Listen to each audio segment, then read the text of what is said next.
Well, hello, everyone. Welcome back.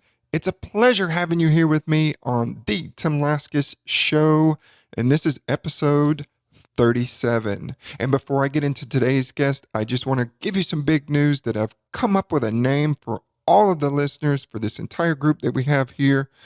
It's called Dig Nation. We are Dig Nation. We are digging for nuggets of entrepreneurial gold. We're looking for that information that's going to help us take that next step in our lives to become successful. So, Dick Nation, I'm happy to have you here, and I'm happy that you're following me. And because I'm so happy and thankful, I want to give you something. Go to my website, timlaskis.com, TIMLASKIS.com, and get your free ebook, a book that I wrote titled Finding Your Costa Rica 5 Powerful Steps to Personal, Professional, and Financial Success. It details the exact steps that I took going from a loser to getting my doctorate, and also how I ended up giving up everything and moving to Costa Rica to join the jungle. No, I wasn't joining the jungle. I went there to follow my dream of being out on my own, to be able to give up that job that I had that was 9 to 5, that was burning me out. And so I talk about that whole kind of part of my life, and these same principles is what I use today, and actually what I'm using in building this podcast. So I know you'll enjoy it. Go to timlaskis.com, pick up your free ebook of Finding Your Costa Rica, and let me know what your thoughts are. Anyway, on to today's guest.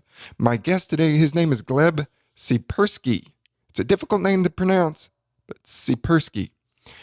And his primary vocation, and what he says is he's loves helping people, organizations, and society as a whole use science-based decision-making and emotional and social intelligence to avoid disaster. Well, Gleb has a PhD, and he is a very bright guy. He's also a tenured track professor at The Ohio State University. He is incredible. Not only is he brilliant, but he brings some incredible information to all of you. And he's a lot of fun to talk to, so I know you'll enjoy. So sit back and get ready for another cool show. The Tim Laskis Show, in search of entrepreneurial gold. Tim digs deep into the minds of his guests, entertaining, down to earth, and informative. Now, here's your host, Tim Laskis. Welcome, everyone, to the Tim Laskis Show. I am very happy to have as my guest today, Gleb Tsipursky, as he's just a wonderful guy. He knows a lot. He's going to bring tremendous value. Gleb, thanks for being on the show today. Thanks so much for having me on this show, Tim. I really appreciate it. Absolutely. And you were telling me that you'd love to go out and play tennis and ride your bike and all that stuff up in the snow in Ohio. Is that true? Well, I don't ride my bike in the snow, but I enjoy riding my bike when there's no snow, like now. So it's pretty decent weather. And just yesterday, I got out my bike for the first time and in a while this winter, and I rode around. But yes, I do play tennis all year round. So we have some indoor tennis courts at Ohio State where I teach. So I do some indoor tennis there. So you have an awesome backhand? I wish. No, my tennis buddy is better than I am. But, okay. I enjoy sharing. I enjoy playing with him. Now, does your wife play too? No, she doesn't. She doesn't like physical stuff. She does biking, but not like physical stuff. Okay, gotcha. Because I was going to ask you if you played tennis with your wife, if you ever let her win. I don't know if you. Is that something that you would do? Like if you have a sport or a game with your wife, do you ever just like let her win and say, honey, I'll just let you win? Or she'd be upset? She'd be upset if I let her win, but I don't play. I mean, if I play something that she's not good at, I don't play my full strength. So, just gotcha. So you'll cut her a break, huh? Yeah, but she knows it's not like for points. It's like, okay, like, yes, I will not be playing, as strong as I can be in order to win. Well, hey, Gleb, tell the listeners a little bit about yourself professionally. What are you currently working on? So professionally, there are a couple of things. So with civic engagement, I'm working to bring psychology into the field of politics and especially fighting lies and deception. So I'm launching a movement for truth and reason, and we just got a pledge created called the Pro-Truth Pledge at protruthpledge.org, and I'm writing a book called The Alternative to Alternative Facts, Fighting Post-Truth Politics with Behavioral Science. That's more of my civic engagement. And my professional activities in terms of the academia. So in academia, I'm professor at Ohio State. I focus on two topics: decision-making in politics and decision-making in business. So that's the decision-making in politics stuff. In business, I help leaders, organizations make better decisions about where to go and how to basically avoid disasters in their companies. So I do consulting in that, I do writing in that, I do radio interviews on this topic, I do speaking on this, I do coaching. So that's the business side of my activities. Excellent. Now, you talk about bringing, psychology in the field of politics and also in business itself. Mm-hmm. What are some of the areas that you see kind of a common theme that businesses are struggling with today? One of the biggest areas is that businesses have policies that treat their employees essentially like robots. They think that their employees, according to, if you look at the regulations and policies, they think that their employees are simply motivated by financial incentives and will work to do what the organization needs them to do just because the organization says so.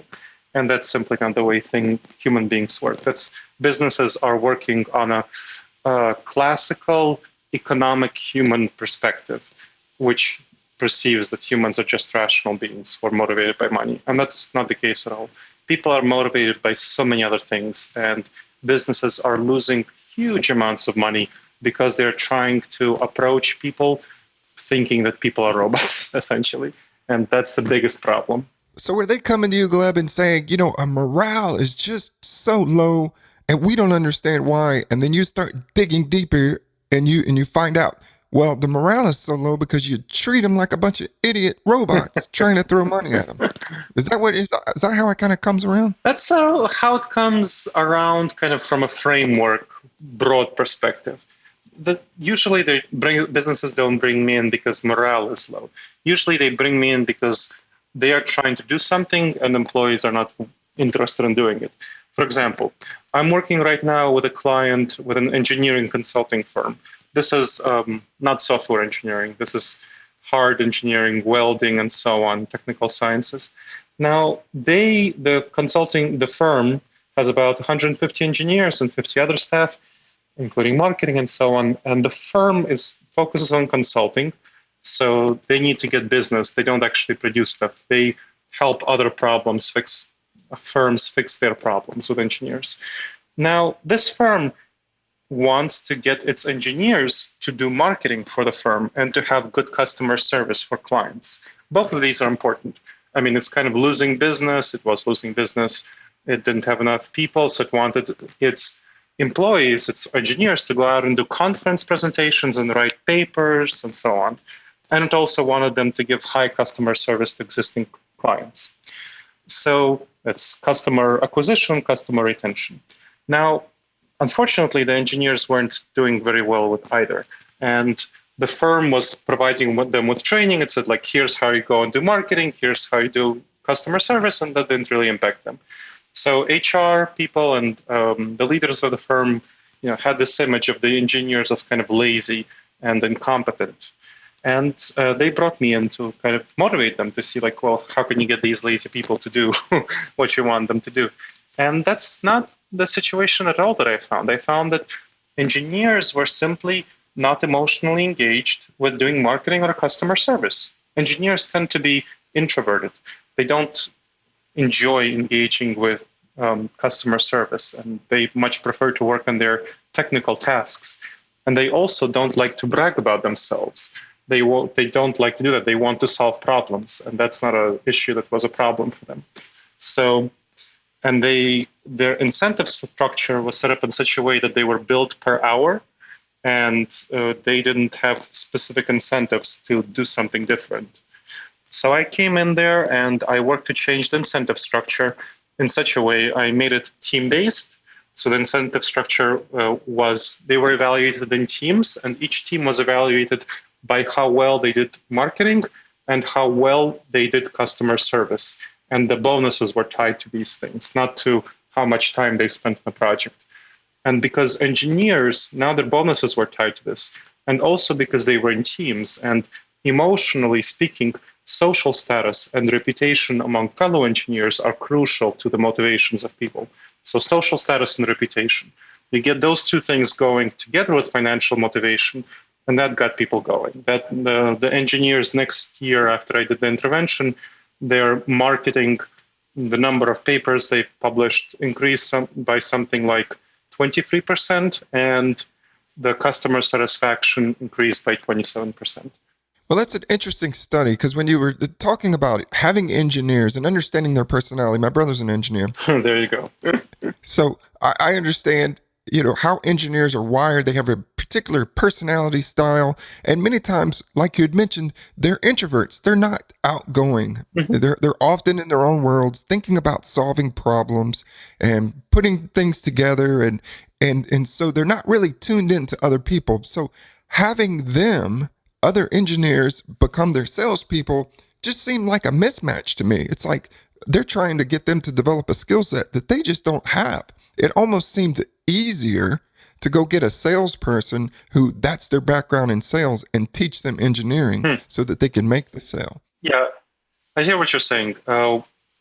Because this company specifically focuses on selling the services of engineers, they needed their engineers to do. They had marketing people. They needed their engineers to be there to provide credibility, to say like, okay, they are credible because they can talk about the technical details with the other engineers there. So that's kind of one aspect. Gotcha. And the other one was that they needed to provide good customer service. Once you make the sale, you also need to service the client. So they needed to have good customer service. And I would question the idea that engineers are not able to improve their sales. It's kind of a fixed mindset perspective. I always have a growth mindset. People can definitely grow and improve and change their perspective if they're motivated correctly. And the key is to have people well motivated, and then everything is possible. Absolutely. Well said. And would you have any tips for those listeners who are out there thinking about hiring people in their own business? What are some just kind of basic ideas of hiring employees for various positions within a company? Are there some kind of common sense rules that are out there? Oh, yes, there are definitely lots of common sense rules. One of these that people tend to very often underestimate is figuring out the right fit emotionally for the position. So figuring out what kind of people you want to be in each position and figuring out their personalities, not simply their skill sets. One of the very common things I see when I come into a company is a mismatch between skill sets and personalities. And I have to, and this is a big problem, and I have to often tell people that they're not a good fit for that position when I talk to leaders, and I have to tell them that, they should be let go. They should have been let go a while ago. I was working with a church in Miami a while ago, and they had this administrator, and she was good for her position when she was hired 20 years ago. But with the changing digital technology, she just didn't have the emotional flexibility of learning these new tools that are necessary for the new position. So for her position now to be an administrator. And after consulting with the church leadership, they weren't willing to let her go for a long time. And they tried to work with her. I came in at the position where they already worked with her for a couple of years to try to get her to improve. But they didn't, and she didn't. And I had to tell them, imagine what will happen a year from now. You think she'll be where you want her to be? How much are you hurting your congregation by keeping her around? And that's, and then they made the decision to let her go because that's the very important thing, kind of figuring out the right fit for the position. That's one. Then the other thing I would say is that people often make the mistake of hiring others who are like themselves. And this is not only about kind of gender, this is not about kind of traditional diversity issues, this is about cognitive diversity. So thinking styles. People tend to hire other people like themselves. Optimists tend to hire optimists. Pessimists tend to hire pessimists. And this is a big mistake. So if you're an optimist, you need to hire pessimists to be there on the team. I'm a big optimist. I think the grass is green on the other side. I like to meet new people and take on new initiatives. But I really need someone who helps keep my feet on the ground. And fortunately, my wife is a pessimist. So she helps keep my feet on the ground. She thinks the grass is yellow on the other side. So that way, even though it's quite uncomfortable to collaborate with her, she's not kind of supportive of my half-baked ideas, and she's not like, oh yes, this half-baked idea will totally work. She's like, here are the 215 reasons why it won't work. But that's what corporations need. That's what organizations need. They need people who have different thinking styles in order to make good decisions. This is based on a lot of research on decision making, that different thinking styles are crucial in order to make good decisions. Good point. So the first was that people make mistakes on hiring based on skill set and not personality. Mm-hmm. Either personality that maybe is not a good fit for their organization, for the other people that work there that fit in, and maybe the personality of even working with the public if they have that type of position. Mm-hmm. And then the other is don't make the mistake of hiring people like you, and that is kind of a easy trap to fall into, because people like other people who they either consciously or unconsciously see as like them. They have some of the same interests, like the same sports team. They may come from the same region in the U.S. They may have grown up in the same area. They find some similarities and then they kind of like go with it. Whereas, really looking and understanding, that, hey, you need people who have strengths in areas that are your weaknesses. And that's what you're saying, correct? Absolutely. You need to have people who have strengths in areas that are your weaknesses and think and feel in different ways than you do. And that's what leads to making the best decisions. That's if people want to read up more about this, I have an article published in The Conversation about why you shouldn't go with your gut instincts on interviews. And this is, just Google my name and gut instincts, Gleb Tsipursky, gut instincts. And it talks about how our gut leads us astray when we're doing interviews. In general, unstructured interviews without specific questions that you're asking all candidates are very bad indicators, because they lead to this trap that Tim just described very wisely. And if looking at people who have the same tastes that you do, or have the same background that you do, come from the same school, or if you both like chocolate ice cream, I don't know, something like that, you'll be much more likely to hire that person. That's called the halo effect. If you like one characteristic of someone, it causes you to perceive other people, the other characteristics of that person, as better than they are. This is why attractive people tend to get ahead and unattractive people don't unfairly, not proportionately to their actual skill set. So this is a big danger that companies tend to fall into, and they shouldn't. And this is a thing I often am brought in to address. So a good way to address that kind of, here we can say, don't do that. And that's like saying, to a fat person, don't gain weight. That's a hard thing to do. So a specific strategy that I created is to, when you see someone who is similar to you, give them negative points in the interview for the similarity.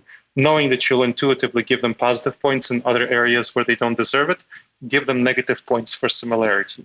So if you give them negative points for similarity, folks probably already give positive points for diversity. If you have someone of ethnic diversity, gender diversity, that's often something that people give positive points for. But they don't give negative points for similarity. And that's a very wise strategy to adopt. Now, Gleb, let me ask your opinion of this. I have a buddy who runs a successful commercial building service company, and he's seen a trend when he's hiring for positions. He's always hiring because they have high turnover. But he's seen a trend when people come in and meet him for the first time, they're interviewing for a position, the ones that make bold promises such as, I will be your best employee, I'll never let you down, I'm always a hard worker. He says immediately he will tell them thank you for your time and lead them to the door and throw their application in the trash because they always turn out to be the worst employees. Mhm. Do you have any thoughts on that? Sure. There are people who specifically, there are a couple of things. There is research by folks like Olivia Caban-Fox showing that people can specifically improve their interview skills without improving their job performance skills. So this is a dangerous trap. People can interview well, but not perform well. And one of the ways of interviewing well is to make big boasts. We have our current president is known, this is an objective statement, he's known as someone who makes big promises, and that he often does not deliver on those promises. Now, he, with this strategy, got quite ahead in business. And he made big promises. He often didn't deliver. He stiffed workers, he stiffed contractors, but he was able to succeed quite a lot with this strategy because people intuitively believe promises. We are, as human beings, we are intuitively not skeptical, and we are much more likely to accept someone's statements on their face value rather than questioning them. So I think your friend has wisely learned over his many years of running the company to question big statements, big boasts. And it is very often the person who makes the biggest boast who will turn out to be incompetent because they got ahead through making big boasts as opposed to showing up and doing the work. Yeah. So it's and on the opposite end of that, he will hire right away anyone who says, you know what, I may not have the most experience, but I'm always willing to learn. And he says those key phrases of if somebody says, I'm willing to learn, he has found a trend with those being the people who turn out to be great and thankful employees. Yeah, no, that makes a lot of sense. People willing to learn have what's known as a growth mindset, that people who are willing to change and improve and adapt. It's quite dangerous to hire people who think they know everything that they need to know, because whenever they're coming into a new workplace, there's a lot of new stuff that they need to learn and develop, new skills. And often they won't be doing things the same way they were doing in their previous job. And sometimes that's going to be a big barrier for people with a lot of experience. So having a growth mindset instead of a fixed mindset is quite beneficial. Sure. Now, to shift a little bit, Gleb, you know, your basic kind of background is in academia. You're a bright guy. And how did you get started in consulting work and working with businesses? Was that a difficult transition for you to make? Let's see. So it was a transition that I made intentionally because I wanted to not be simply stuck in the ivory tower. I wanted to make a difference in the world, which you can see from my politics activities also, civic engagement. So I didn't want to only be stuck in the ivory tower doing only research. I wanted to make a difference, and make a difference through writing articles. So I write articles, as I mentioned, in The Conversation and other prominent venues about these topics, in Time, in Psychology Today, in Scientific American.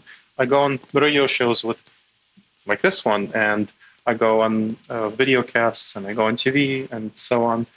I wanted to make a difference, and I wanted to make an impact, and that's what motivated me. So having this motivation, I'm a very goal-oriented person, and I researched how to get into consulting, get into companies.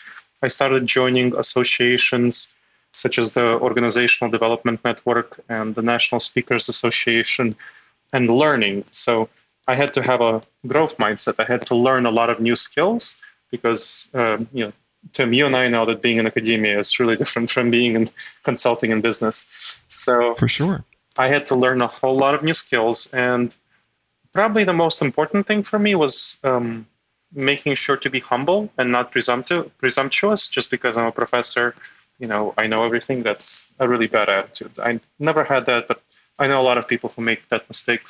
So I didn't have that attitude, and I made sure to learn the stuff as though I'm coming at it from a new perspective and a new angle.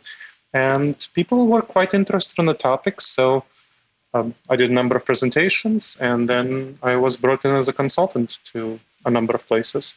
So that's the path that I followed. And I think, like I said, the most difficult part of it was proving to people that I would not be presumptuous and arrogant and that I knew what I was talking about. Now, as an adult, you've learned quite a bit in academia and understanding, theory and how the world works. But take us back to when you were growing up as a young man. What messages did you receive about money and finances? Good question. So my parents were really.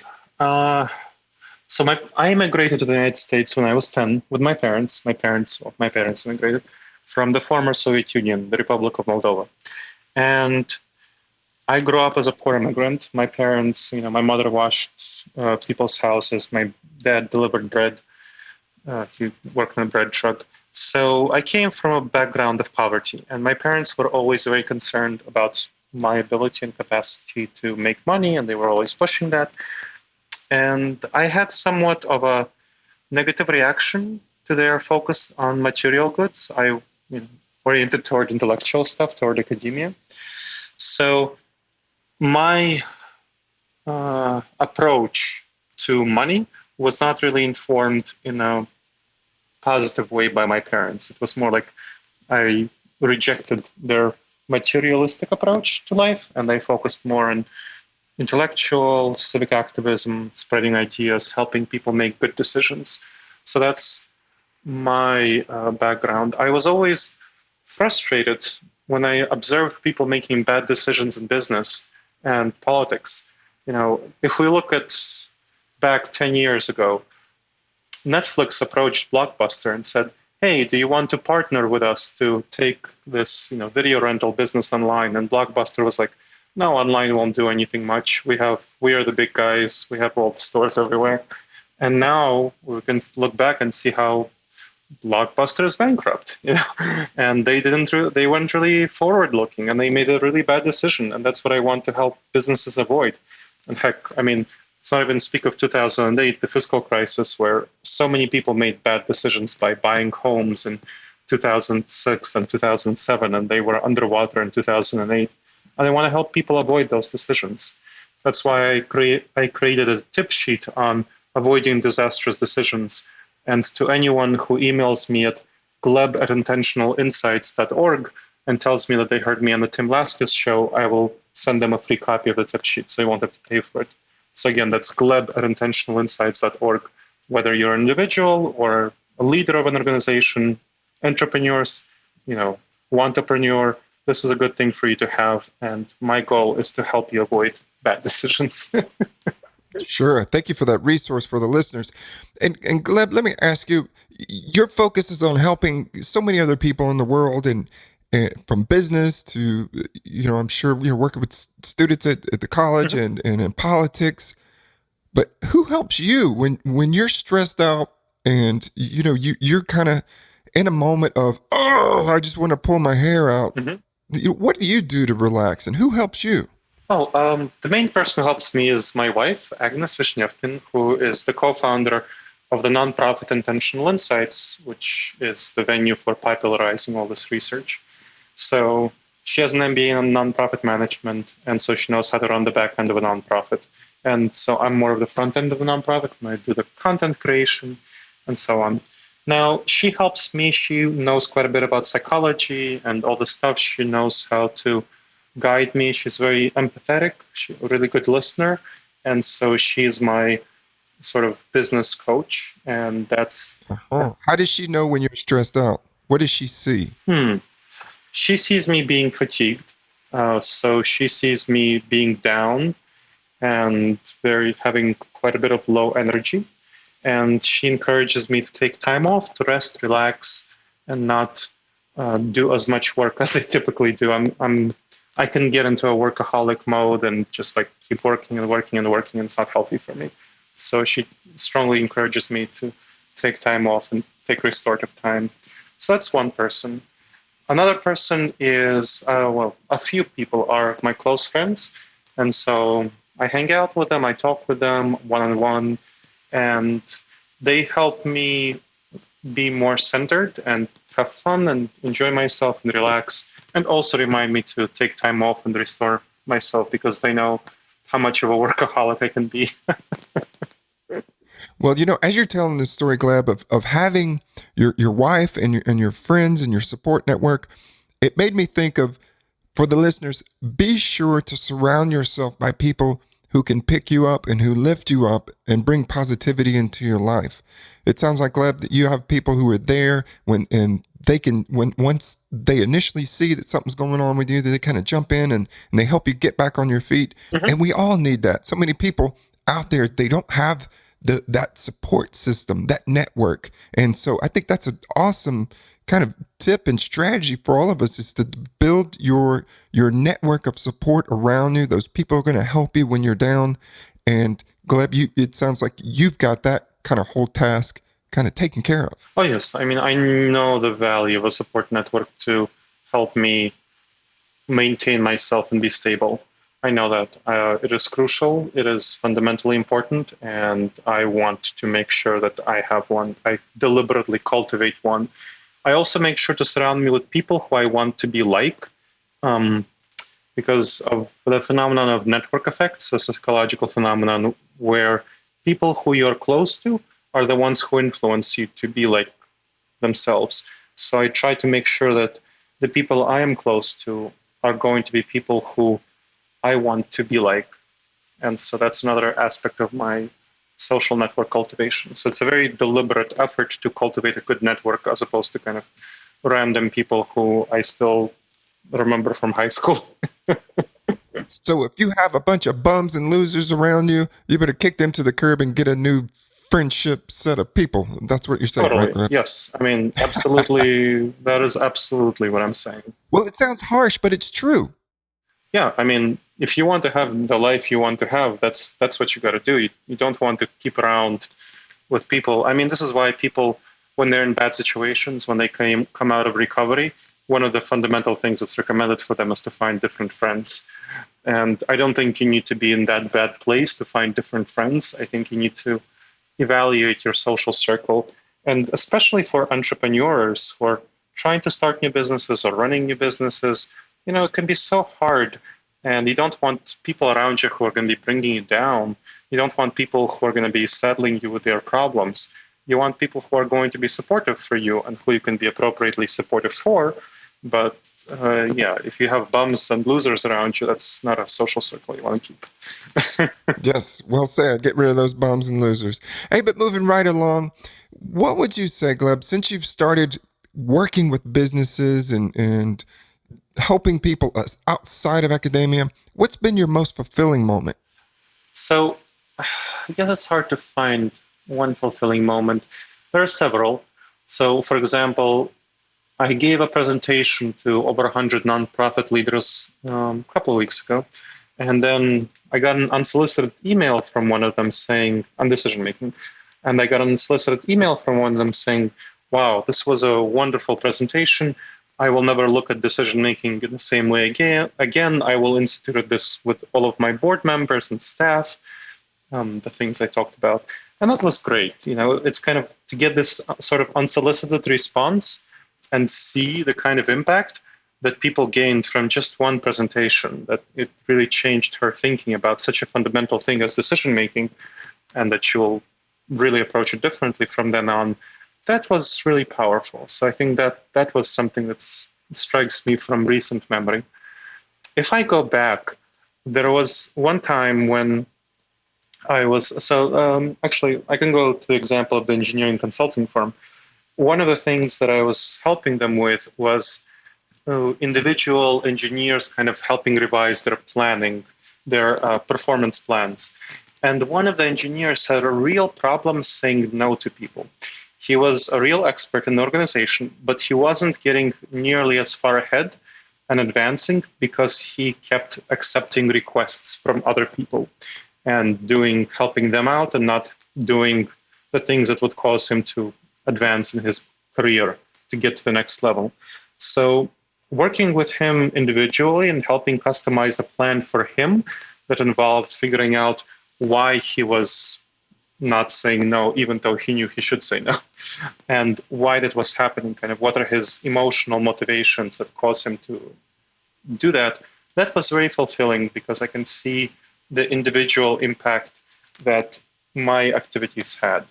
So I think that's kind of the most fulfilling. It may not be the most impactful, but having those real human stories of people who I really help and seeing them shine as a result is the most fulfilling. Now, the most impactful are getting statistics, like the statistic, 24% improvement in the number of presentations given, 27% improvement in customer satisfaction. That's very impactful in terms of I can see the impact, but it's not as nearly as fulfilling. Absolutely. The personal story, when people reach out to you and say, Gleb, you really made a lot of sense. And, I've changed, or I've started doing something differently, that, or you've been there and you're working with someone and you see that change in front of you.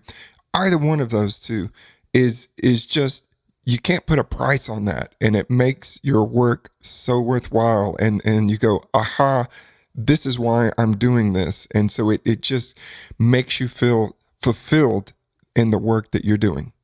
Absolutely.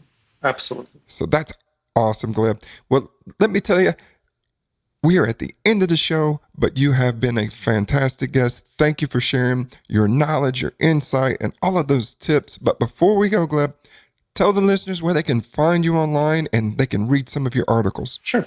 So our listeners can find me online at glebtsipursky.com. Let me spell that. GLEBTSIPURSKY.com. And that's my professional website that has articles that I write, that has information about consulting and coaching that I do, as well as speaking and training. So you can check that out there. Now, the nonprofit that I run, and that's the nonprofit that I run that popularizes decision-making and behavioral science for a broad audience, is intentionalinsights.org. So it's Intentional Insights at intentionalinsights.org. That has videos, articles, and so on, not only by me, but by other folks involved in doing this work. So that I would recommend for people to check out if they're curious about this whole project as a whole, not simply about my work. Sounds great. Thank you, Gleb. So we have Dr. Gleb Tsipursky. It's been a pleasure, and we're going to stay in touch. And just thank you for your time today. Thank you so much. It was a pleasure to speak to you, Tim. Want more entrepreneurial tips? Go to timlaskus.com.